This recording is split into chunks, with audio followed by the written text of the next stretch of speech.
நண்பர்களுக்கு வணக்கம். Bison cinema பார்த்தேன். ரொம்ப சிறப்பான படம். ரொம்ப நல்லா இருக்குது. டைரக்டர் மாரி செல்வராஜ் அவர்கள் இயக்கினது. அவருடைய ஏற்கனவே அவர் இயக்கின சில படங்களையும் பார்த்துருக்கிறேன். இதுவும் எனக்கு ஏமாற்றம் தரல. ரொம்ப சிறப்பாகவே செய்திருந்தார்.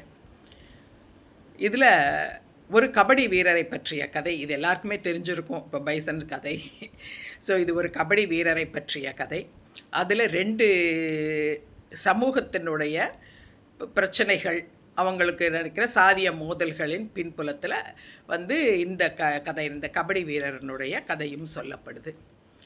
இந்த பிரச்சனைகள் பற்றி நமக்கு நிறையா நாளாக தெரியும். இது மட்டும் இல்லை, தென் மாவட்டங்களில் இருக்கிற சாதி பிரச்சனைகள் ரொம்ப நாளாகவே நடக்குங்கிறது நமக்கு அது தெரியும். இன்றைக்கி நான் சமூக ஊடகங்களில் பார்க்கும் பொழுது எல்லாரும் இதை எடுத்து வச்சுக்கிட்டு இந்த சாதிக்கு ஆதரவாகவோ இல்லாட்டி அந்த சாதிக்கு ஆதரவாகவோ இல்லாட்டி நல்லா இருக்குன்னு இதை பற்றி மட்டும்தான் பேசிக்கிட்டு இருக்கிறாங்களே தவிர இதில் இது ஒரு முக்கியமான ஒரு விஷயம் பேசப்படலைங்கிறது எனக்கு கொஞ்சம் வருத்தம் தான். சரி, நம்ம அதை பற்றி கொஞ்சம் பேசுவோமே அப்படிங்கிறதுக்காகத்தான் இந்த பதிவு. இப்போ இதில் ஒரு கபடி வீரர் இருக்கிறார். கபடி வீரர் உங்களுக்கு தெரியும், வனத்தி காட்டன் அப்படிங்கிறவர், காட்டான்றவர். இந்த வனத்தி காட்டான் இது ஆக்சுவலாக ஒரு ரியல் கேரக்டர்னுடைய கொஞ்சம் அதே தான் பிக்சரைஸ் பண்ணி அதை பண்ணியிருக்கிறாங்க. கொஞ்சம் ஃபில்முக்கு ஏற்றாப்புல சின்ன சின்ன மாற்றங்கள் மட்டும் பண்ணியிருக்கிறதா சொல்கிறாங்க. இந்த வனத்தி காட்டான்றவர் ஏற்கனவே சமூகத்தினுடைய பல என்ன சொல்கிறது, புறக்கணிப்புகளுக்கும் அடக்குமுறைகளுக்கும் ஆளாகி வர்ற ஒரு சமூகத்திலிருந்து வர்றவர். இவர் ஏற்கனவே இந்த பேக்ரவுண்டில் இருந்து இவருடைய கபடி ஆட்டத்தை எப்படி இவருடைய டேலண்ட்டை வெளியே கொண்டு வர்றதுங்கிறது மிகப்பெரிய சவாலாக இருக்குது இவருக்கு. இந்த சூழ்நிலையில் அவங்க ஊருக்குள்ளே 2 ஜாதிக்கு நடுவில் பிரச்சனை. இந்த ஜாதி பிரச்சனை இவருடைய இந்த சாமானியனுடைய வாழ்க்கையை, இவருடைய எய்ம்ஸ் அண்ட் ஆஸ்பிரேஷன்ஸை, இவருக்கு மட்டும் இல்லை, அந்த குடும்பத்திற்கு உண்டானது, அந்த ஊர் மக்களுக்கே உண்டான நிம்மதியான வாழ்க்கையும் எவ்வளவு தூரம் கெடுத்து சிக்கலாக்குது அப்படிங்கிறதான் நான் அந்த கதையினுடைய கருவாக நான் பார்க்குறேன். சாதிய மோதல்கள் ஒரு சாமானியனுடைய வாழ்க்கையில் எவ்வளவு பிரச்சனைகளை ஏற்படுத்துதுங்கிறது இந்த கதை. ஆனால் சாதிய மோதல்கள் மட்டுமல்ல, இது சாதியாக இருக்கட்டும், மதமாக இருக்கட்டும், மத மோதல்களாகட்டும், இன ரீதியானது, மொழி ரீதியானது, எதன் அடிப்படையில் பிளவுவாதம் ஏற்பட்டாலும், பிரிவினை பேசப்பட்டாலும் இதே மாதிரியான பாதிப்புகளைத்தான் அது ஏற்படுத்துது அப்படிங்கிறத நம்ம உலகம் முழுக்க பார்க்குறோம். இது ஆக்சுவலாக சொல்லப்போனால் இது ஒரு சின்ன தீப்பொறி மாதிரி. இதை விட பெரிய நெருப்புகளை எல்லாம் நம்ம பெரிய பெரிய எக்ஸ்ப்ளோசிவ் நெருப்புகளை எல்லாம் நம்ம உலக அளவில் இப்போ நம்ம பார்த்துக்கிட்டு இருக்கிறோம். இப்போ ரஷ்யா அண்ட் யுக்ரைன் வாரை எடுத்துக்கிடுவோம். ரஷ்யா யுக்ரைன் வாரில் பேசப்படாத ஒரு விஷயம் இருக்குது. அது ஆக்சுவலாக இன ரீதியினான பிரச்சனையில் எழுப்புறதுல ஒரு முக்கியமான அது ஒரு ஆஸ்பெக்ட் இருக்குது. இதை பற்றி நிறையா பேர் பேசுகிறதே இல்லை. ரஷ்யாவிலிருந்து யுக்ரைன் பிரிஞ்சு எல்லாமே பல இதுகள்லாம் பிரியும் பொழுது யுக்ரைனும் பிரிஞ்சது. அப்புறம் உக்ரைனில் இருக்கிற ரஷ்யர்களை வெளியேற சொல்லி யுக்ரைனியர்கள் சொன்னாங்க. ஆனால் அவர்கள் காலம் காலமாக அதே மண்ணில் வாழ்கிற பூர்வ குடிகள், அதனால் அந்த ரஷ்யர்கள் வெளியேறலை. அதனால் உக்ரைன் மக்கள் என்ன பண்ணாங்க, அந்த ரஷ்யர்கள், உக்ரைனில் வாழ்கிற ரஷ்யர்களை எல்லாரையும் தேடி தேடி போய் கொலை பண்ணாங்க. ஒவ்வொரு நாளும் ஒவ்வொரு தெருவுக்குன்னு டைம் டேபிள் போட்டுக்கிட்டு ஆயுதங்களோடு போய் அந்த தெருவில் இருக்கிற ரஷ்யர்களெல்லாம் தேடி தேடி பிடிச்சி அவங்கள படுகொலை செய்தார்கள். ரஷ்யா பல நேரம் சொல்லி பார்த்தது, அப்போ இதை தடுத்து நிறுத்துங்க, ரஷ்யர்கள் அங்கே கொல்லப்படுறத தடுத்து நிறுத்துங்கள்னு. யாரும் கேட்கல, இது தொடர்ந்துட்டு இருந்தது. அதுவும் இப்போ இருக்கிற இந்த ஜெலன்ஸ்கி இருக்கிறாரே, இவர் இந்த எக்ஸ்ட்ரீம் ரைட் விங்கிசம் தான். அதாவது இதே மாதிரி அவர் இன்னொரு சீமான்னு வச்சுக்கோங்க, இதே மாதிரி ரொம்ப வாய் சவடாலாக பேசுகிற ஆள். நான் அப்படி கிழிச்சிருவேன், இப்படி கிழிச்சிருவேன், அப்போ நம்ம உக்ரைனியர்கள் மட்டும்தான் இங்கே இருக்கணும், மற்றவங்களெல்லாம் அழிச்சிடுவேன், இல்லாட்டி விரட்டி ஓட்டி விட்டுருவேன் அப்படின்னெல்லாம் சொல்லியெல்லாம் பேசித்தான் அவர் ஆட்சிக்கே வந்தார். ஸோ அப்படிப்பட்டவர் வந்ததுக்கப்புறமா இன்னும் நிலைமை ரொம்ப மோசமாச்சு. இப்போ என்ன நடக்குது, ரஷ்யா சொல்லி பார்த்துட்டு இவங்க கேட்கலன்னொடனே வார ஆரம்பிச்சிருச்சு. இன்றைக்கி நம்ம ரஷ்யாவில் யுக்ரைனில் என்ன நடக்குதுன்னு பார்க்குறோம். ரஷ்யாவுக்கும் பாதிப்பு தான், ஆனால் உக்ரைனுக்கு ஏற்பட்டிருக்கிற பாதிப்பு மிக மிக மோசமானது. நிறைய மக்கள் தெருவுக்கு வந்துட்டாங்க. பெரிய பெரிய பணக்காரர்களாக பெரிய பெரிய பங்களாக்கள் அரண்மனைகளில் வாழ்ந்தவங்கெல்லாம் போர் தொடங்கிய மறுநாளேயும் தெருவில் ஒரு பேக்கெட் ப்ரெட்டுக்கும் ஒரு வாட்டர் பாட்டிலுக்கும் பிச்சை எடுக்கிறதையெல்லாம் நம்ம பார்க்குறோம். அந்த அளவுக்கு மோசமான சூழ்நிலைகள், மிக மோசமான நிலையை இன்றைக்கி யுக்ரைன் சந்திச்சிருக்கு. ஜெலன்ஸ்கி இப்போவும் நல்லா தான் இருக்கார். என்ன ஒரு நாடாக போய் பிச்சை எடுக்கிறாரு, எனக்கு ஆயுதம் வாங்க காசு கொடுங்க, எனக்கு ஆயுதம் கொடுங்க, இல்லாட்டி காசு கொடுங்கன்னு ஏதாவது கேட்காரு. ஆனால் வசதியாக இருக்கார். அவர் ஃப்ளைட்டில் போகிறாரு, 3 வேளை நல்லா சாப்பிட்றாரு, நல்ல நிம்மதியாக இருக்கார், செக்யூர்டாக இருக்கார். ஆனால் அவருடைய மக்கள் அப்படியா இருக்கிறாங்க? ரஷ்யா யுக்ரைன் குளிருங்கிறது மிக மிக மோசமானது. அந்த குளிரில் வாழ இடம் கூட இல்லாமல் டென்ட்டுகளில் தினம் தினம் குளிரில் வரைச்சி சாகிறவங்களே அங்கே நிறையா இருக்கிறாங்க. அதை பற்றிலாம் இன்றைக்கி பேசப்படுறதே இல்லை. அவங்க கிட்ட இருந்த இந்த இனவெறியும் இந்த பிளவுவாதமும் அதன் அடிப்படையில் அதை வச்சு ஏற்பட்ட இந்த பகை உணர்வும் அந்த மக்களினுடைய வாழ்வாதாரத்தையே சிதைச்சிருச்சு.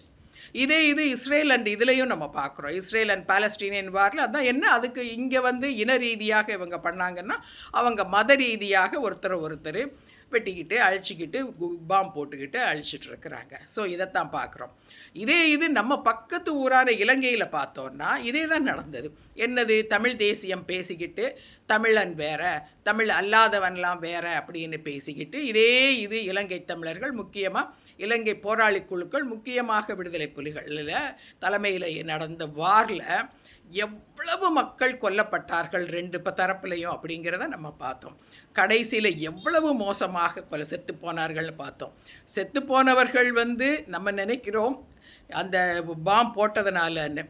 ஆனால் அந்த இடத்திற்கு அவர்கள் எப்படி போனார்கள் அப்படிங்கிறத நம்ம யோசிக்கும் பொழுது நம்மளால் நினச்சே பார்க்க முடியாத பல துரோகங்கள் நமக்கு வெளிச்சத்துக்கு வருது. அதை விட அந்த நாட்டில் இருந்து ஏராளமான மக்கள் வேறு நாடுகளுக்கு குடிபெயர்ந்துட்டாங்க.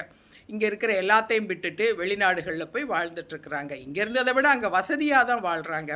ஆனால் நம்ம இன்னொரு நாட்டில் பரதேசிகளாக வாழ்ந்துட்டுருக்குறோங்கிற அந்த வருத்தம் அவங்களதில் இருக்கிறத நம்ம பார்க்க முடியுது.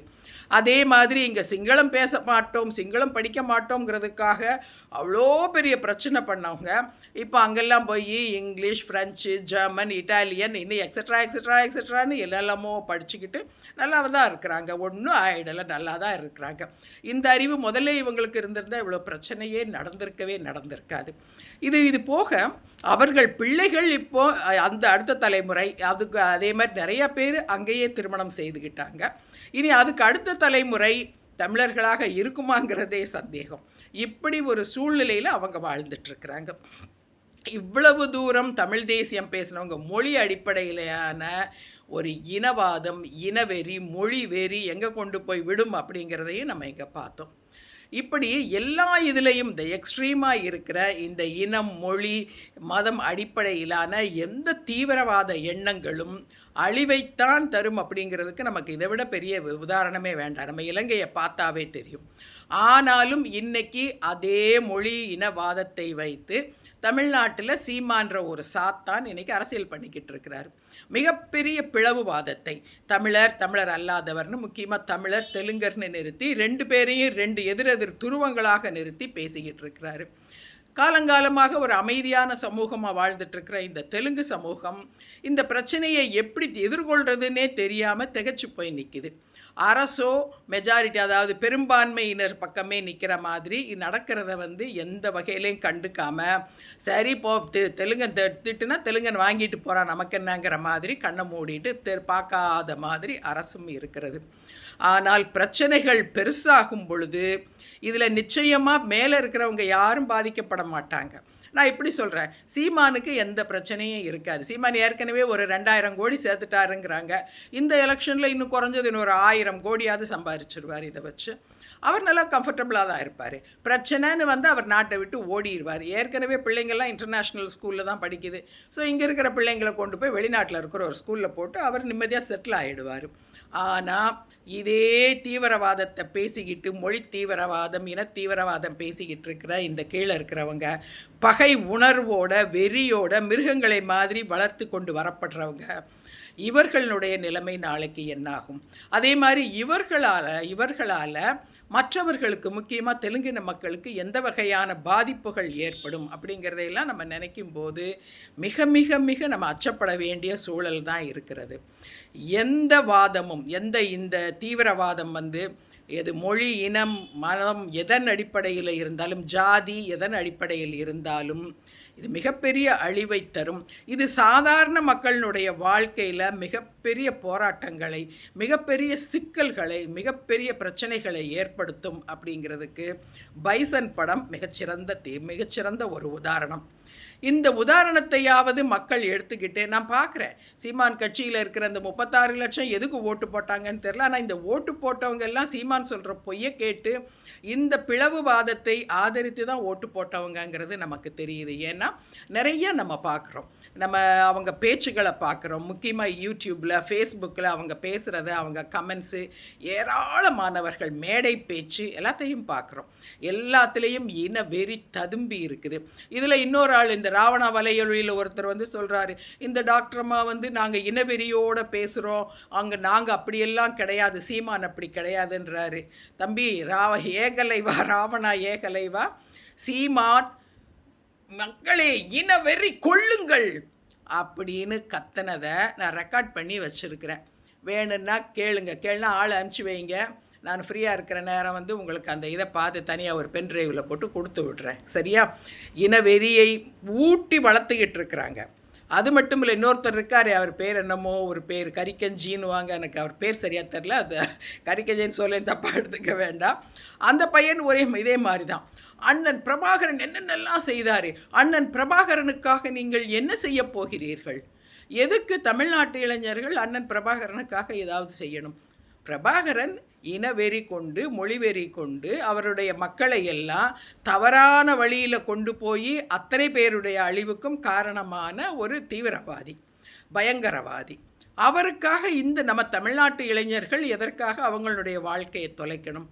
இவங்களுக்கு என்ன பிரச்சனை? அதில் என்ன மாதிரியான கைடன்ஸை, எந்த மாதிரியான லீடை வந்து இவங்க கொடுக்குறாங்கன்னு பாருங்கள். இது மிக மிக ஒரு அச்சப்பட வேண்டிய சூழல். பைசன் மாதிரியான மூவிகள், இந்த மாதிரியான சினிமாக்கள் வந்து இளைஞர்கள் ஒவ்வொருவருக்கும் ஒரு நல்ல கருத்தை புகட்டணும். இப்போ இன்றைக்கி ஜாதி ரீதியிலான பிரச்சனைகள் சாதாரண மக்களினுடைய வாழ்க்கையில் எவ்வளோ பிரச்சனை உண்டாக்கும்னு காமிச்ச மாதிரி, இதே மாதிரி மொழி இனம் அடிப்படையில் இப்படி பேசிட்டு வர்றவங்க, மொழிவெறி இனவெறின்னு பேசிட்டு வர்ற இந்த மாதிரியான எக்ஸ்ட்ரீமிசம் இளைஞர்கள் வாழ்க்கையில், இளைஞர்கள் எல்லோருடைய வாழ்க்கையிலும், முக்கியமாக இளைஞர்கள் வாழ்க்கையில் எவ்வளோ பெரிய பிரச்சனைகளை ஏற்படுத்துங்கிறத இதை ஹைலைட் பண்ணுறதுக்கும் ஏதாவது சினிமாக்கள் வந்தால் நல்லாயிருக்கும். ஆனால் அன்ஃபார்ச்சுனேட்லி இன்றைக்கி தமிழ் சினிமாவில் இருக்கிற சில டைரக்டர்கள், முக்கியமாக வெற்றிமாறன் போன்றவங்க, சசிகுமார் மாதிரியான இன்னும் நிறைய பேர் இருக்கிறாங்க. இவங்க எல்லாம் இன்னும் இந்த வெறி, இந்த மொழி வெறி, இனவெறியை தூண்டும் விதமாகத்தான் இவங்க பணம் எடுத்துகிட்ருக்குறாங்களே தவிர இவர்கள் இதற்கான தீர்வுகளை தர்றதுக்கான வாய்ப்பே இல்லை. யாராவது இனியாவது சில டைரக்டர்கள் வந்து சமூக உணர்வோட இதன் மாதிரியான விஷயங்களுடைய பிரச்சனைகளை எடுத்து காட்டுறதற்காக ஒரு நல்ல சினிமாக்களை கொடுத்தா நல்லாயிருக்கும். பைசன் மாதிரியான இதே மாதிரியான இன்னும் நிறைய வந்து சினிமாக்களை நாங்கள் எதிர்பார்க்கிறோம். நன்றி.